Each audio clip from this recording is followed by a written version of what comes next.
तो आज के इस वीडियो में मैं बात करने जा रहा हूँ most famous super hero character of the world. हाँ, तुमने सही सोचा, मैं बात करने जा रहा हूँ स्पाइडरमैन। लेकिन आज मैं स्पाइडरमैन की किसी कॉमिक की बात नहीं करूंगा, ना ही किसी फैक्ट की, मगर आज मैं बात करूंगा कि कैसे ये कैरेक्टर पर्दे पे आया। तो स्पाइडरमैन बनाते समय स्टैनली के साथ कुछ दिलचस्प घटनाएं हुई, जिसके बारे में इस वीडियो में हम बात करेंगे।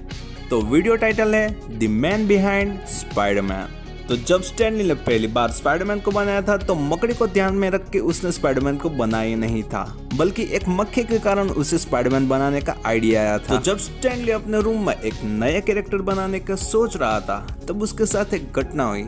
उसके रूम में एक मक्खी उड़ते हुए आई और उसकी खिड़की पे जाके बैठ गई। वो पूरी तरह से खिड़की के साथ चिपक गई। तब स्टैनली ने वो देख के अपने दिमाग में सोचा कि क्यों ना कोई ऐसा सुपर हीरो बनाया जाए जो कि दीवार पे चिपक सके और मक्खी की तरह आसानी से दीवार पे क्रोलिंग कर सके। तो मक्खी को ध्यान में रखते हुए स्टैनली के दिमाग में कई नाम आ रहे थे, जैसे कि इंसेक्ट मैन, मॉस्किटो मैन, मगर एक कोई भी नाम उसे पसंद नहीं आया। बाद में उसके दिमाग में आया स्पाइडरमैन। स्पाइडरमैन नाम स्टैनली को बहुत ही ज्यादा पसंद आया। ये नाम उसको बहुत ही ज्यादा ड्रामेटिक लगा। एक ऐसा यूनिक कैरेक्टर बनाने के बाद स्टैनली को लगा कि अपना ये कैरेक्टर उसे अपने पब्लिशर को दिखाना चाहिए और अपना आइडिया उसे शेयर करना चाहिए। स्टैनली ने अपना कॉन्सेप्ट अपने पब्लिशर को सुनाते हुए कहा कि ये कैरेक्टर की अपनी पर्सनल प्रॉब्लम होगी और ये एक टीनेजर होगा। जब स्टैनली ने ये सब कहा तो पब्लिशर को यह आइडिया बहुत ही टेरिबल लगा। उसने तुरंत ही मना कर दिया इस आइडिया को। उसने स्टैनली को रिजेक्शन का रीजन कहते हुए कहा कि स्पाइडर से लोग डरते हैं और छोटे बच्चे स्पाइडर को जरा भी पसंद नहीं करते, इसलिए उससे रिलेटेड कैरेक्टर किसी को भी पसंद नहीं आएगा, लोग इसे डिसलाइक करेंगे। और पब्लिशर को यह भी फीलिंग थी कि किसी भी सुपर हीरो की कोई भी पर्सनल प्रॉब्लम होनी ही नहीं चाहिए। जैसे कि हम स्पाइडरमैन के कैरेक्टर को देखते हैं तो इस कैरेक्टर के पास अपनी कई पर्सनल प्रॉब्लम है, जैसे कि मनी प्रॉब्लम। यहाँ तक कि स्पाइडरमैन के पेरेंट्स भी उसके बचपन में ही मारे गए थे और पीटर अपने अंकल और आंट के साथ ही बड़ा हुआ था।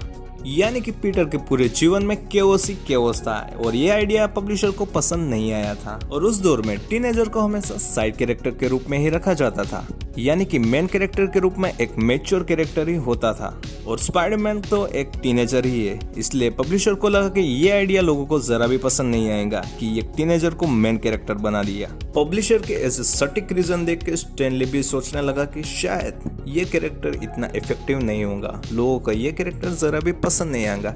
इसलिए इस आइडिया को स्टैनली ने साइड में रखा और अपने दूसरे कॉन्सेप्ट और कैरेक्टर पे फोकस करने लगा।